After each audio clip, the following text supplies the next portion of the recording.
ची केस खूप इंटरेस्टिंग आहे. एक्सरे नॉर्मल होता, उपचारही चालू होते, 2 डॉक्टर बदलून झाले, परंतु पेशंटला बरे वाटत नव्हते.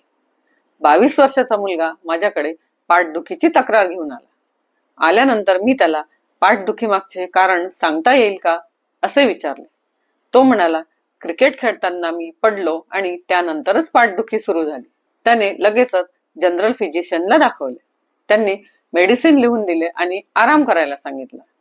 परंतु त्याचे पेन हे वाढतच होते, कमी होत नव्हते.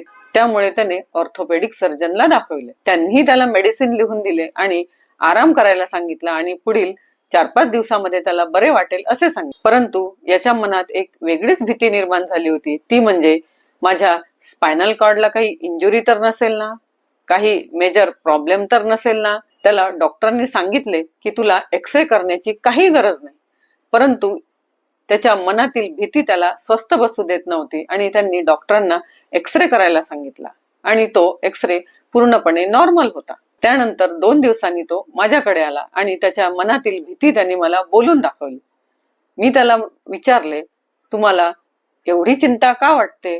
तो म्हणाला, डॉक्टर, मला थोडी ऍसिडिटी जरी वाढली तरी असे वाटते हार्ट अटॅक येईल की काय. शरीरावर कुठे छोटीशी गाठ जरी असली तरी ती कॅन्सरची तर नसेल ना, असे विचार माझ्या मनात येतात. म्हणजे छोटा त्रास असला तरी त्याच्या मनामध्ये अगदी टोकाचे विचार यायचे. यावरून मला कळले, पेशंटच्या पाठदुखीसोबतच त्याचे मन काय सांगते हे समजून घेणे जास्त महत्वाचे आहे. या सगळ्या गोष्टींचा विचार करून ॲगॅरिकस हे मेडिसिन त्याच्यासाठी योग्य ठरले. पुढील 2 दिवसामध्ये त्याला 70 ते 80% आराम झाला. यावरून आपल्या लक्षात आलं असेल की होमिओपॅथीमध्ये फक्त पाठदुखीसाठी औषध निवडलं जात नाही, तर पेशंट हा कशी प्रतिक्रिया देतो, त्याच्या आजाराकडे तो कसं बघतो हे समजून घेणे तितकंच महत्वाचे आहे. म्हणून आजार समजून घ्यायचा असेल तर माणूस समजून घेणे फार महत्वाचे आहे. थँक्यू.